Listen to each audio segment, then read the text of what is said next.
humans are tribal. The bonding chemicals go off when they are not just engaging with people, what they see as their tribe, but also, I mean, everybody knows bonding by talking shit about somebody in the group chat kind of thing. What is binary thinking in your opinion? Binary thinking is the enemy of kind of thinking creatively. If you pick a side, all the thinking has already been done for you. Yeah. So you don't have to stop and assess the issue.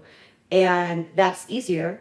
But also, when people aren't thinking, dumb things can happen. But ultimately, I think we're creating this society where we're not having conversations with each other and we're not finding agreement even when we really could find it. People say to me all the time in private, oh my God, I totally agree with you. But I'm too scared to say that in public. Okay, so today we have Kat Timpf. Yeah, but I did? yeah. Oh, wow. Okay. On the podcast. And Kat is, besides being 4 months pregnant, is a comedian, a writer, a political pundit, analyst. Would you say? Sure. Yes. Good? Okay. Yeah, that works. What else would you call yourself, you said? I mean, writer, comedian. I'm a co-host of the Gutfeld show. On Fox. On Fox. Pregnant, yeah. I'm pregnant. I think I kind of mentioned it all, right? Yes. And this is your second book. Yes. Yeah. And the book is called I Used to Like You Until, and then in brackets, How Binary Thinking Divides Us. And it was, your first book was a New York Times bestseller. And this book actually doesn't even, it's not even that much time. Yeah. Yeah, okay. So it's out September 10th. Thank you. Hopefully it's going to sell great because I think this is a really important issue.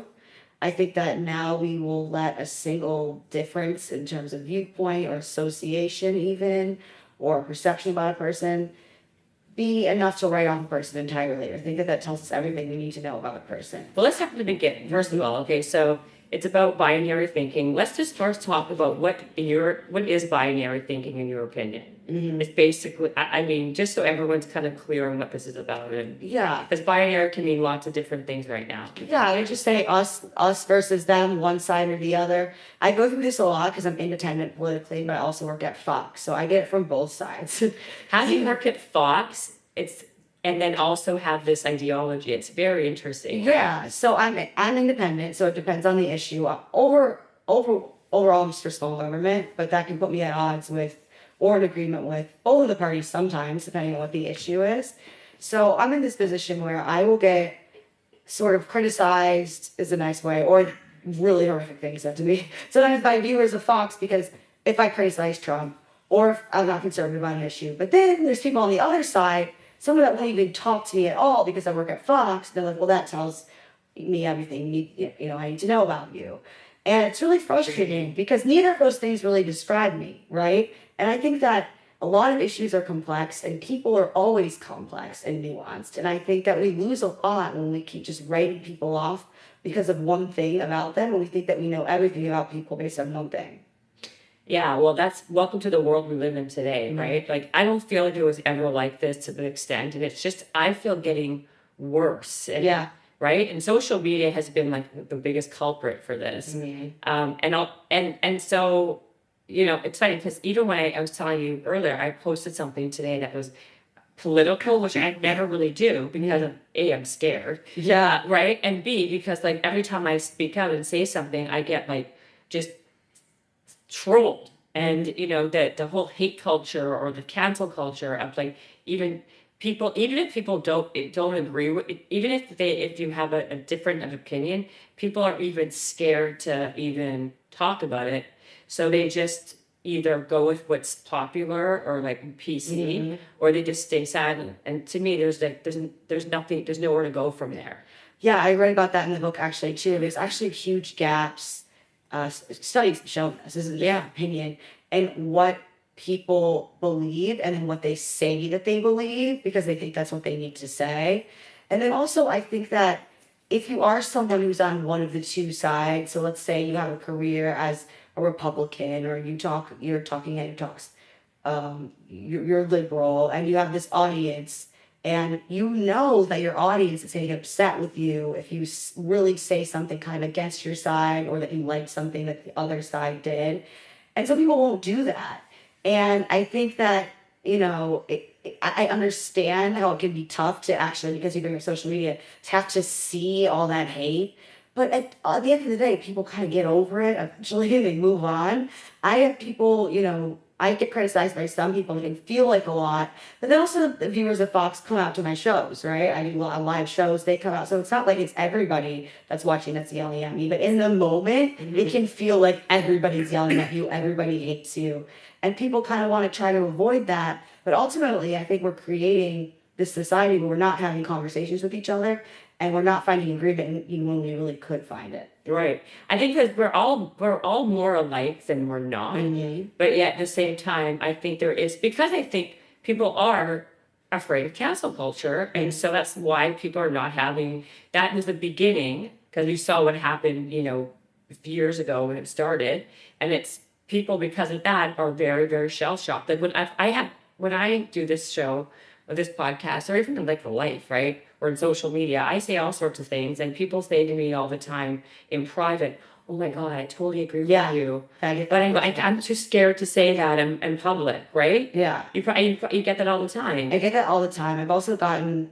I recently found out I have a friend who went through a breakup, and her boyfriend was I read about the series, her boyfriend was a Hollywood director.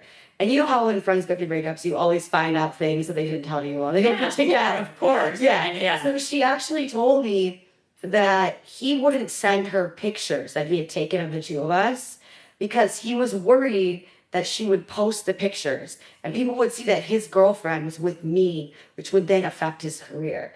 And I went through this thing for a while. I was really sad because I was like, I thought this person was my friend. I mean, they were together for a very long time. They were together for almost 10 years. I had a really small wedding. I had 30 people there. He was one of the people there, even though some partners weren't there. Even some friends weren't there. And I was like, I thought that this person liked me. I thought we had a friendship. And then I realized he did like me. That part was genuine, that we got along. He was just too afraid to have his girlfriend have a picture with me in it because of what I do for his career. And there are a lot of people like that. I have people privately tell me, even people who are famous, well know, oh, I really like I don't want to follow you or like your post because of what people might say. It's just ridiculous. It's ridiculous. Well, I'll tell you, let's just talk about this, right? Because it's prevalent right now, not as prominent as it was the October 7th, right? The whole war, right? Pro-Israel, pro-Palestine.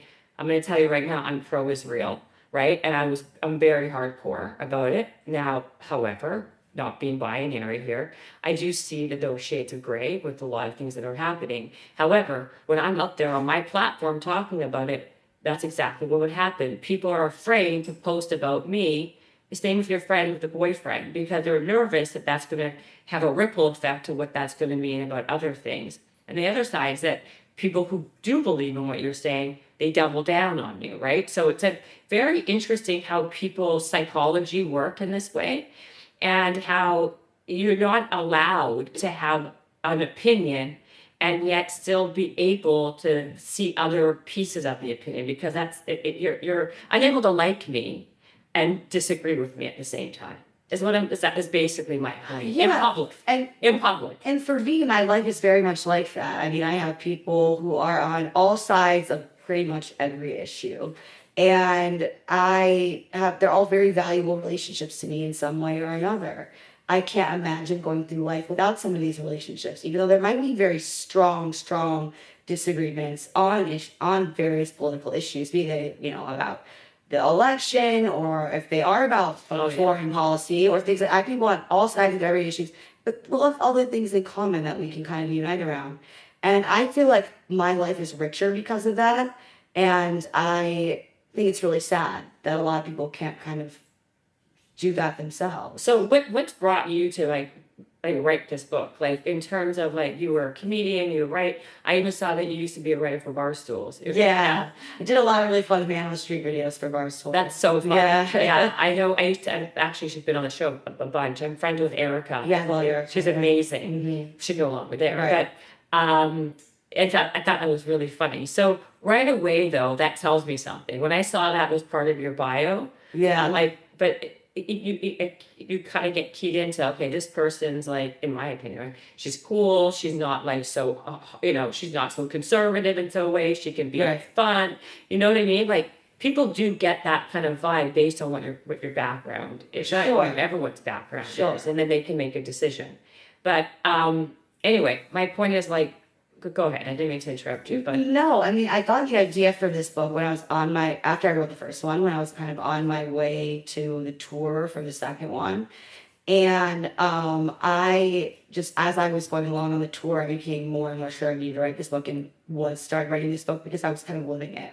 I was going around the country, I was meeting all these different kinds of people, and I saw how much that we really did have in common. And also I kept having the same experience at these theaters where I would go and the staff at the theater would always say to my team when I was on stage, like, she works at Fox News just because of the show that I was doing.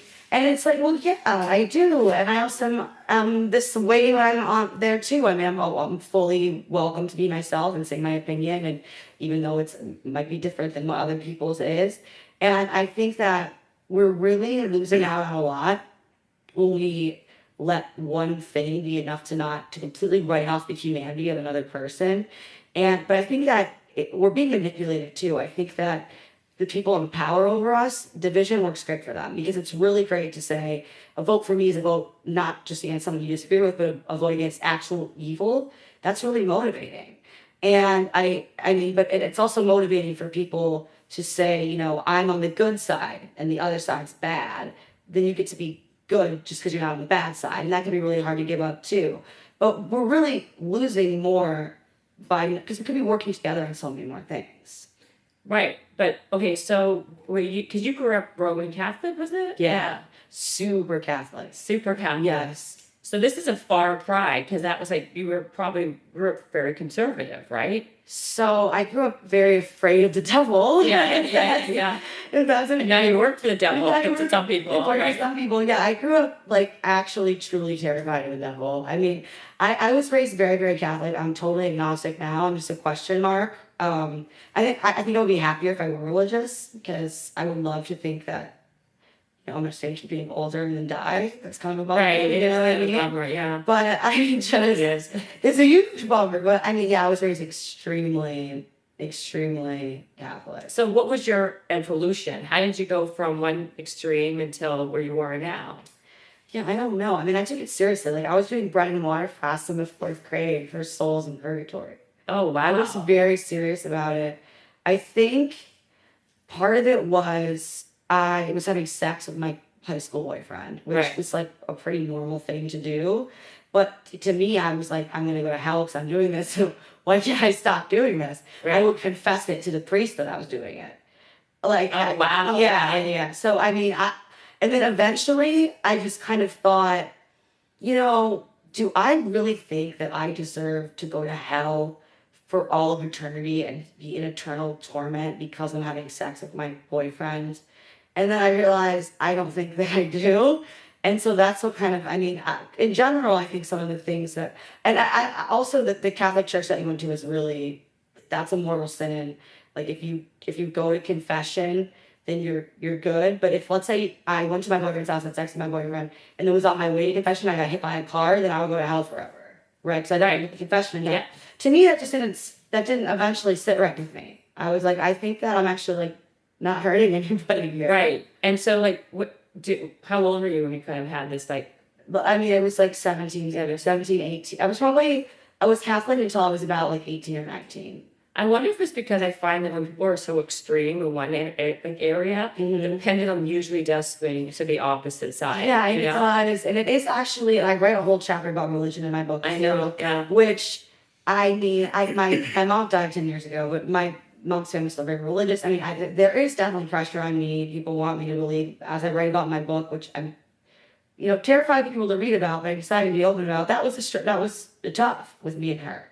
And, you know, people get sometimes ask me so it's on purpose. Like, I actually told God, like, hey, let's take a hike. I'm not interested in what you have to offer. But that's not true. I love the idea of eternal life and happiness. I just can't get there. I hope to someday believe in something, but I don't know.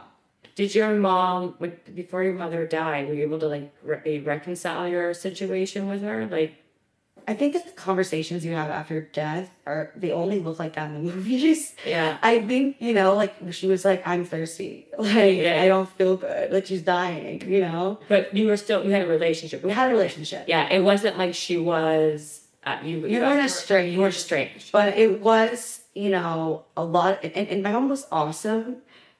She was actually kind of a living embodiment of a lot of things I write about in this book. She was very, very Catholic. She was also really vulgar. She was really funny. Yeah, she was really funny. I remember some of the nurses at one of the hospital she was at described her as a lady with all the pictures of Hope and dick jokes. Like you wouldn't know when you interacted with her that she was as religious as she was. But she was an awesome hang, truly an awesome hang, right? But like she doesn't want me to go to hell. So you kind of understand where she's coming from, how it's not that simple to just be like, oh, that's okay that you don't, because in her mind, I'm going to hell. So how do you kind of get past that? You kind of can't get past that. And she actually, when she was in the hospital, right before she died, she did her last rites. I read about this. She did her last rites.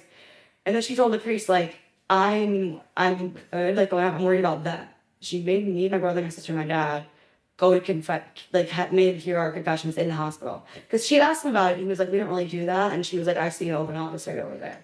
So, but she also, you know, how did she get him to do that? You know, it's really remarkable. But it was really tough. And I wish people could just understand that it's not like I am rejecting the idea of eternal life on purpose, if that makes sense. Yeah, no, it does make sense to me.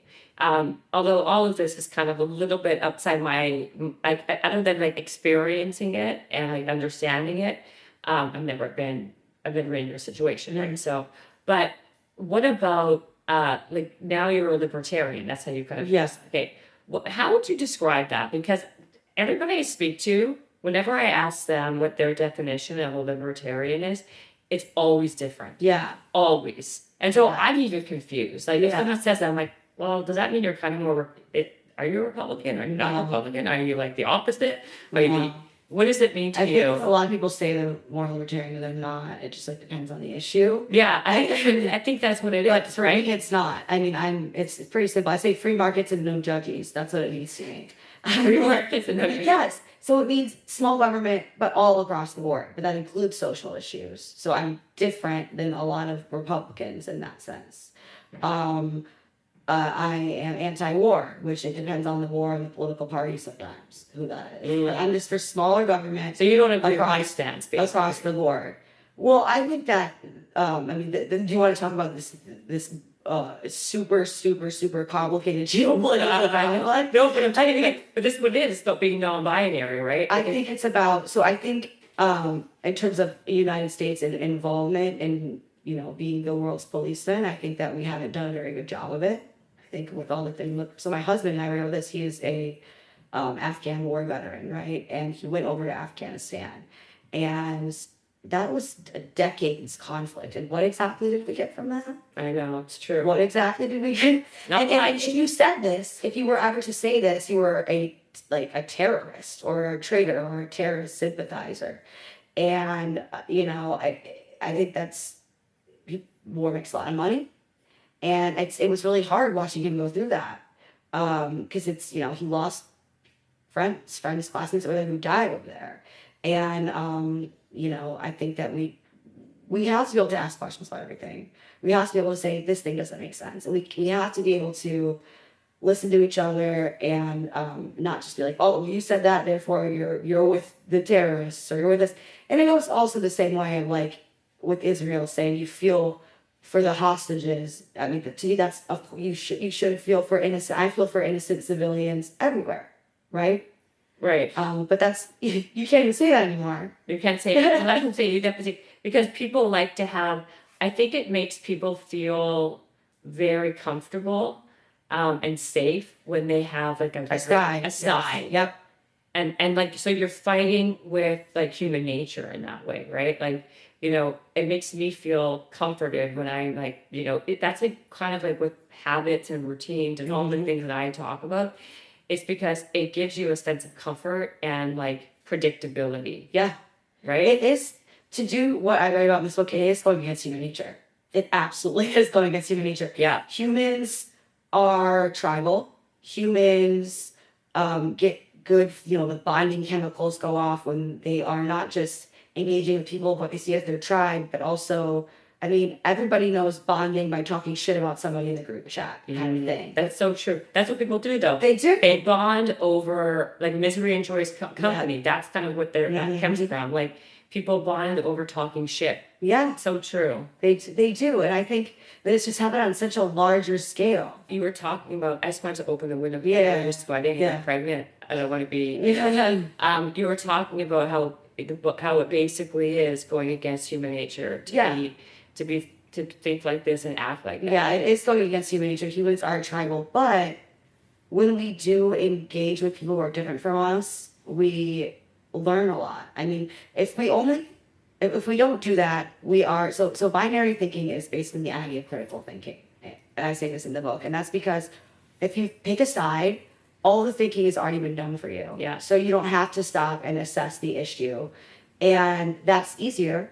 But also, when people aren't thinking, dumb things can happen. But that also, it means it's the enemy of kind of thinking creatively. And you just miss out on these opportunities. And so much research shows, whether it is religion, whether it is politics, no matter what it is, if you just get to know people who are from a different religion or who are from a different background or who have different views, you will not be as easily subjected to believing things about them that aren't true, because we're wrong about each other all the time. Research backs that up too, that often Democrats will believe that a way higher percentage of Republicans believe in so-called extreme beliefs than they actually do. And the same goes for the other side. And the only way around it is, unfortunately, going against human nature and getting to know people that are not in your bubble, essentially. Was there any particular story or anything that kind of happened to you that kind of even preempted the fact that you really wanted to write this book? Like, was there, this happened, this scenario happened. I know you talked about like Bill Maher in your book as well. Yeah, I think it was just the experience of working where I work and every time you go out to a party and you meet people, what's the question everyone always asks you? Like, what do you do? And I'm always, I read my book that I said that I work in porn before, which I've done. I've actually, and that's only with people that I know that I'm never going to see again. I'm like, yeah, they were in porn. I'm like, oh, that's so cool. And then it's like, actually, they move on, basically. It's not a big deal. Right. But if I say I work at Fox News, people will then, it's not a conversation anymore. People will project every thought and opinion they don't have about Fox onto you. And it's just exhausting. And it's like, everyone was, and I just don't want to deal with that. I'll say I'm a writer. I've said no thank you when people have asked me, and then people get weirded out and they just like, let it. Really? Yes. Because, and again, no thank you. No thank you. Like, what do you do for the orgasm? I say no thank you. And then people will like, okay. Because when I say Fox News, it just changes the vibe of the whole thing. And it shouldn't, because again. But doesn't that tell you something though, right there? Of course. Like, to me, that says like these, the Democratic people, the left people, whatever you want to, they're much more critical and binary than the right side. But yet, a lot of times the right side gets overly criticized for being too binary. See, I get it from both sides. I guess for me, it's interesting because I don't work at Fox, right? I get it from both sides. I'll get it, oftentimes for social issues, I'll get stuff from the right. Or, my skirt's too short, what I wear, I'm too crass, my attitude. Definitely the religion thing.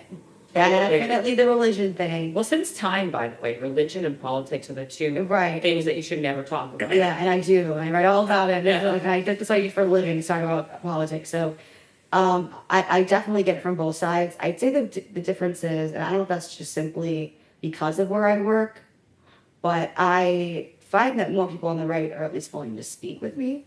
Sometimes people on the left won't talk to me at all. Like, I'm not allowed into the room, basically, because of where I work. What's your actual opinion, and you can have gray areas, what's your political stance? Just less government, just across the board. So I don't vote. I've never voted for a Republican or a Democrat. I always vote third party. I never have, and I don't intend to. Like, what's happening now, I know RFK now is going to be endorsing Trump. Yeah, he did, yeah. He did, which I was shocked about that. What do you think of all that stuff? So I understand in some ways why he did it, and there is a lot of pressure to sort of pick a side, as they say. I really hope that he doesn't stop being able to, because what I really liked about RFK, even though I disagree with him some things, other things, whatever, I liked the independent voice. I liked that he would criticize the policy, and he would not criticize, or he would not be swayed based on whose policy it was or the comment. So he would say, I disagree with this, or I think this is a good idea, whether it was coming from Biden, Kamala, or it was coming from Trump. Mm-hmm. And I hope he doesn't lose that because he's endorsed Trump. Because he even said in his speech when he endorsed him, he said, I do disagree with some things Trump said, but da da da da da da.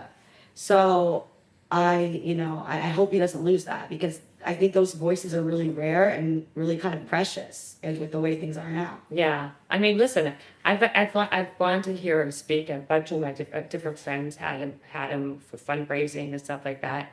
But the truth of the matter is, like, people in that position don't have a chance. All they're doing is taking votes away from someone else that you may want to win. Do you know what I'm saying?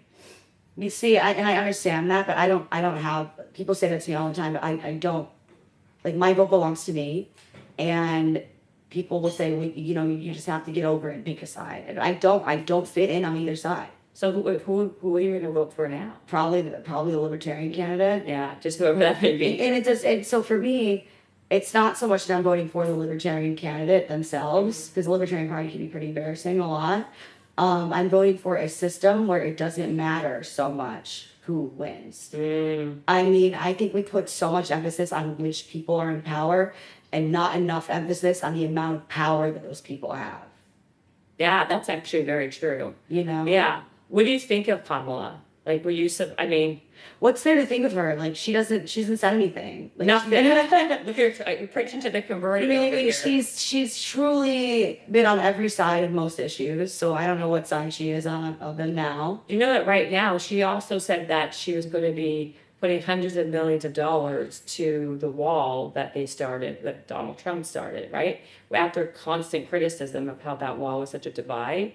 Like, that's the problem. However, the issue I have is that women, because she's a woman, people are going to vote for her just on that alone, without knowing her policies, not knowing what she really stands for. Because she really doesn't stand for anything. Well, the media makes her look like awesome. I mean, of course, that's the problem. She's become this manufactured thing of, like, she's cool and cool. She's a girl that you want to go out with, and, like, you want to go with her? No, of course not. But I mean, it's all manufactured.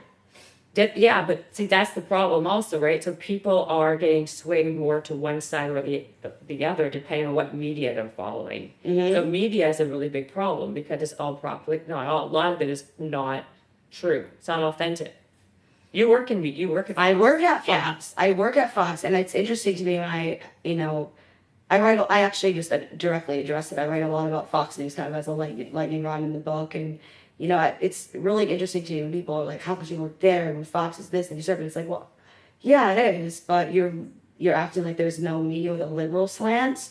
Yeah. There's a lot of media with a liberal slant, and also for me, it's just a platform. It's a platform that I'm very grateful for, and it's just I have worked elsewhere, so I don't really know, but having that freedom, they don't ever tell me I can't say something at Fox. I've never really been like, I want to say this, but I was told I can't.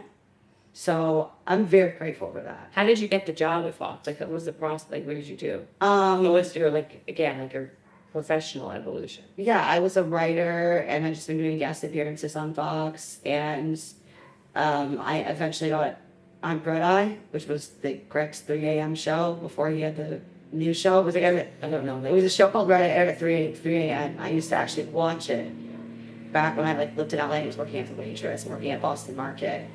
And I was like, I would be really good on that show. And I would sing that when I was watching with my boyfriend and his brother. His brother would be like, you're a cashier at Boston Market.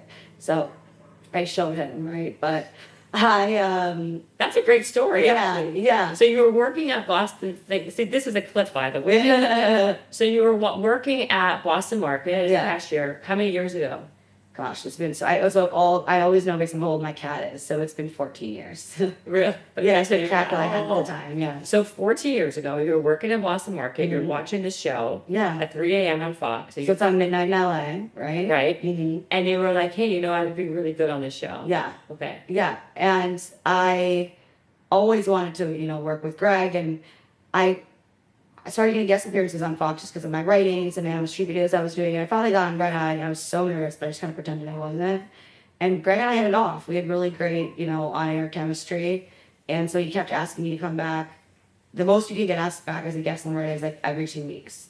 So I was going back every 2 weeks, and then during that time I got an email that they wanted me to fill in on a pilot they were doing, which I understood was an audition, which is for like the new weekly show. So I did that, and I got the job basically. So I mean, it was kind of crazy, just how specific of a goal that I set that happened.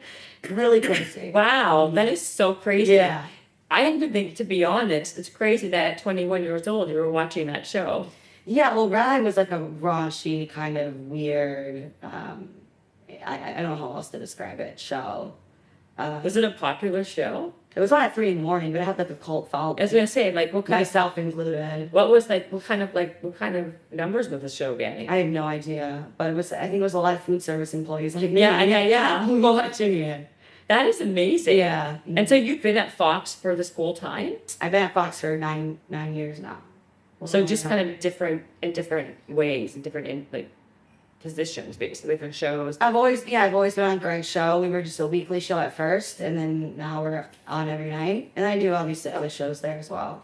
Wow. Mm-hmm. And then do you also tour them with the comedy, with the comedy? Yeah, I'm on tour, yeah. Mm-hmm. So do you do like stand up at like the Comedy Store and all that too, or is it just? So I was doing stand up to kind of just prepare for my tour in New York, getting up around New York and stuff, trying out new stuff. But I'm on tour every weekend, but I'm not on the show, basically, with the exception of like 1 or 2. So Do you have like a Netflix special? no, not yet. But not yet, but in the world, you should say that. This could be like the Boston market thing. Like Yes, I would actually consider having a Netflix. Yeah, I think I would be really good at that. I'd be really good at that. So you don't open up for anybody else, like on tour or anything? No, not anymore. I mean, I don't know when I would. Quite frankly. And now you're having a baby? Yes, I'm also going to have the baby. Wow. So your schedule is basically, do you still write independently for other, besides the book, of course? Just folks. So, I mean, I'm on Fox 5 nights a week, and I'm on tour the nights that I'm on Fox. Wow. I think I'll have like 1 or 2 weekends off before I'm not allowed to fly anymore because of the baby. I know. So what are you going to do once you have the baby? Are you going to My best. Yeah, my best. I love that. I don't know. I didn't really Google it. I was kind of just like, all right, well, I'll get my birth control out. And I got pregnant. And On birth control? No, without it, you say, yeah. Like, all I did was have sex, which I understand that's how that works. But Yeah, that's kind of, I think. I know, but like, that can't be, how is that, how? I need a license. No, I don't even know how to hold a baby, so I'm going to have to find some time to hold someone's baby. You know, it's so funny. Some things are so funny. You know what I had on before you came on was like the leading child development psychologist in the country, whatever.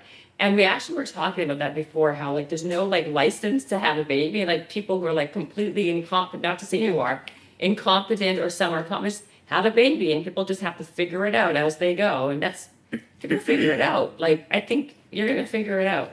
That's what I'm hoping. I mean, I'll figure it out, right? I mean, yeah. You're smart. I never saw myself as somebody that wanted to have kids, and met my husband, and I was like, I want to have kids, I think. Really? Yeah. How long have you guys been together? We've been together, it'll be 6 years by the time I give birth. Oh, wow. So is he in the same world as you? Or? No. He's a finance guy. Oh, he is? Yeah, he likes spreadsheets. No way. Yeah. He likes them, or he's money doing that? He actually likes it too. He loves spreadsheets. He enjoys it. He's opposite brain of mine. How did you guys meet? We met on Riot. I met on the dating app. Oh, really? Yeah, I met a lot of people that were not my husband on Riot. I'm sure. He was like, I didn't like him at first because he wasn't really my type. I really liked only like the creative type. Yeah. And stuff like that. And my sister had been spinning a lot with him. And, we just really balance each other out really well. And he's like my biggest supporter. That's amazing. I mean, I'm a lot to handle. I'm a nightmare, honestly. Really? Sometimes, yeah. Why? Is it because you're opinionated? I'm opinionated. I'm impulsive.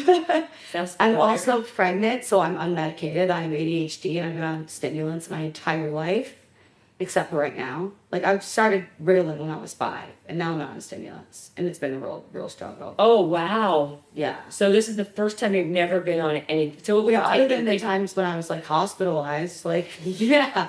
Wow. Yeah. But how? Like, everyone always says they have ADD, but like, Yeah, no, you really? you know, they know a doctor noticed I was 5 years old. I wasn't functioning in a classroom setting. So yeah, Really? definitely I have ADHD. Are you on now? Not now, but did you change to Adderall? I took those? 5 Vans. I've taken them all. But I used to take 5 Vans. I'm gonna take 5 Vans again when I'm done being pregnant. Do you feel a major difference? Yes, I have to. It's really hard for me to read and write and pay attention and also regulate my emotions and pretty much everything. It's hard for me to do anything actually. Wow. And he's been very, very supportive, like very supportive.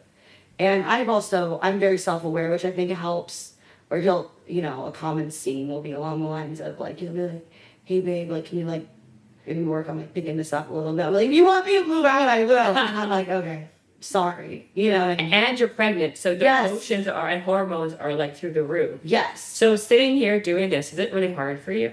It's hard for me to do anything. So this is just part for the course. I'm not kidding, but I'm trying to view it as like this is view it as like a new exciting experience of like, okay, I already know what it's like to be medicated. Let's just like accept that you're not and go all the way into feeling all the things and doing all the things. So I don't spend time kind of feeling sorry for myself about it. No. Oh, if only I could.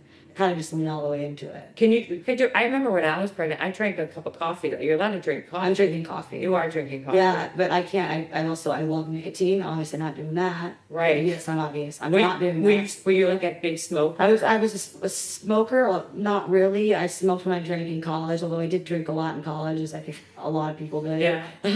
Like now, I'm like, why? Right. But everybody's like drinking just incessantly, and you're like, okay, sure, that's what you do. But That's what people do in college. that's what they do. Yeah. Yes, and I was vaping a lot, like incessant vaping. Like, I was vaping like 2 at a time. So then I quit that. But almost 2 years ago, I quit vaping. And then I was using still nicotine gum and like Xans pouches. They helped me write. They helped me focus. What happens if you take the nicotine gum? I don't remember this, but if you're not smoking it, nicotine in itself is very damaging to the baby. Yes. Right, but like, is there a way that they can wean you off of it? Like that? I just stopped. Cold turkey? Yeah. So you went cold turkey on all of On it? everything, yeah. Mm-hmm. Wow, I'm surprised you're even sitting here. Yeah, I was not. Like, this isn't a hard thing for you to do. Yeah, I mean, I'm interested in this. I like talking about these issues. I like talking about my book. It's not like it's miserable for me to be alive. Maybe the first trimester was, but Does it cost, like, because does ADHD, it sounds like we said that all these other things, like the anxiety and depression, if you're like, because your emotions are not regulated. yeah, That's what was happening. And you can't, I thought you're allowed to be on meds now. you can, but they're kind of like, so you can, but we don't really know how it affects the baby. So I wasn't comfortable with that. So I was like, I'll just, no. That's a better. Because I wouldn't want to be like down the road, something's wrong. And I'm like, is it because so I'm doing nothing. Yeah. I'm just, and thankfully I have supportive people in my life who understand. And I'm still working very hard. It's just harder. It's harder. Yeah. I know. Yeah. But you're probably like, always distracted or you can't focus and all that. So it's hard. It is hard. But I'm doing it. I could never do this for myself. I don't love myself this much, but I haven't even met this baby yet. Right. And I already love this baby enough to, which is so weird because I always said like, how are people that say, oh, babies, but then we're going to meet them? Because you don't know they're going to grow up. They could suck. Like this kid could grow up and be like, the worst. So it could be the worst. Exactly. You never. I don't know. It's so crazy. I'm doing all this, and it's gonna be so weird. Like there's gonna be a baby living in my apartment.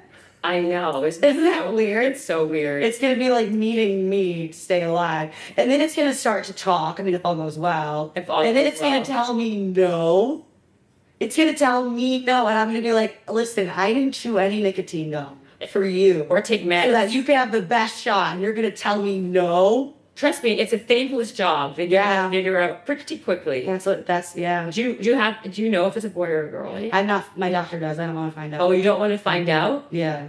Oh, I think it's a boy. My husband thinks it's a girl. Really? Just for no reason. I can tell by how the baby. Well, You think it's a boy too? let me see. Can I see it? Well, can you see that first? Yeah. It's like low. Right. It's not. I think it's a boy. Yeah. I think it's a boy too. That's what I think. It feels like it's a boy. Well, you're low. That's why. Yeah, Because I have a boy and a girl, Uh-huh. and that was.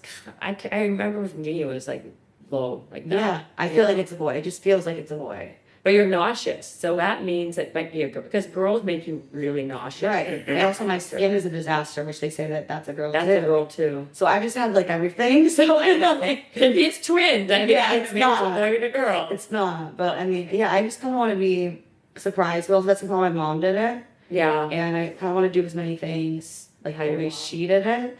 Although she didn't do medication, so I'm kind of like curious about it. I kind of want to. She didn't do medication. I want to try to do it without medication. You mean without an epidural? Like giving birth without it, yeah. Okay, I'll tell you something. I did my first one with an epidural, the second one with nothing. Honestly, if you can go without doing anything, it's better. And you heal much quicker. Yeah. Much quicker. And you're back up in Adam much better. If you can do it. I mean, it depends. I'm also, this is so weird. I'm curious. Yeah, you're curious. I don't know how it feels. I mean, I know it doesn't feel good. I know it hurts. It's excruciating. It's excruciatingly painful. But I wrote about this in my first book. I had a bowel perforation. What is that? It's like I had a hole in my colon. And I had to have an ileostomy, like a shit bag for 5 weeks. I'm okay now. Everything's fine now. What was this? This was 2020. Wow. But that was all this to say that hurt very bad. Yeah. And there was no little baby at the end of that I was excited about. Yeah, exactly. So I'm like, maybe if I could get through that, I could get through birth. You could probably, I think people are surprised. To be honest, I felt it to be worse on the epidural because everything was just worse on every level. And like, if you just like psych yourself up for what it is, I think you'll be okay. I mean, it's excruciating, don't get me wrong. Sure. But it's excruciating with the epidural in a different way, if it makes sense to you. Yeah, because for me, it's like the pain, at least, is supposed to be. Yeah, it must be painful. It's not like other pain I've had like that, where it's like, this pain means you're dying and you need emergency surgery. That's right. It's actually a lot different. Exactly. So, and again, I have no idea what I'm talking about. I've never given birth, so maybe I don't even handle it. Maybe I'm like such a little bitch, I can't handle it. Well, that you didn't give me the drugs. I mean, I am. You could at least plan for the natural, and I'm planning for good. I might immediately be like, no, I can't. Yeah, screw that. Give me the drugs. That's what most people do. Yeah. I didn't have a choice the second time. I had to do natural because they were trying to give me the epidural while the baby was coming out, and that's when I'm like, fuck that, and I had the baby, and I was like, oh my god, it wasn't as bad as I thought it was going to be. I'm like so happy I didn't get the epidural because I can have the two comparisons. So just for that kind of information, take it for what it's worth, you know. But that's my goal. Yeah, that's my goal. But definitely a hospital. Definitely a hospital. Oh, I was talking about this with some friends the other night actually. And pretty much every person that I know, and not every person, but most of them that have planned this home birth thing, a lot of them have wound up like needing to go to the hospital anyway. Oh, really? I don't know why anybody would do that. Like to me, that is crazy. Yeah, I want the drugs there. I want the drugs around. Just in case. Just in case. I also think like so much shit can go wrong. Yeah. If you don't even think of. Like, why would you put yourself, but you go through all this stuff, not doing the nicotine, not doing the medication, and then you're going to put yourself in a situation where shit can go wrong that you're not even thinking of? But I love doctors. Like, I'm somebody who always calls the doctor. And my husband makes fun of me. I'll be like, are you a hypochondriac? So he says yes. Okay. I say no. Okay. He says, it depends who you want to trust. Yeah. He says yes. Although, I ended up being right that I was dying when I needed the shit bag. So Well, what happened? How did you? I just had really bad stomach pain. It was like really, really bad. And I was like, I need to go to the hospital. But I also called the doctor for everything. So what would cause the stomach? It's not sure. I think it could have been from a colonoscopy that I had, but like you can't really prove that because it had been previous couple like weeks before that. Wow. So it's just a very rare. I don't want to like discourage people from getting those because whether it was that or it was something, it was really a rare thing to happen. It's like a 0.0001 thing to happen. So I was that small percentage is someone, and it was me. It was you. Yeah. So then, like, what happened? Did you think that you had to wear, like, were you just lucky that it only was 5 months that you had to wear? Yeah, it was really small. It was really minor. It was really minor, but, you know. So you had to, like, walk around with it, outside, like, wear it stuffed in your You can pants? see there's a scar right here. Oh, So I have my God. Yeah, it's big. It's gonna get bigger because I'm having a baby and it's Yeah. gonna stretch out. But I have my small intestine coming out of my stomach, and my husband like still had sex with me. wow. Yeah, I mean, was he, I'm sure he sounds, it was covered up with like a belt. If you're wondering, it wasn't just like out there. I was going to say, how did Yeah. that be boring? Yeah, there's like sure. Oh yeah, I can show you later. But like, if you really want to see it, yeah. Yeah. Mhm. That's so interesting to me. Yeah. No, I thought you had ask. Not on this podcast, on the binary, Yeah. That is so insane. Mm-hmm.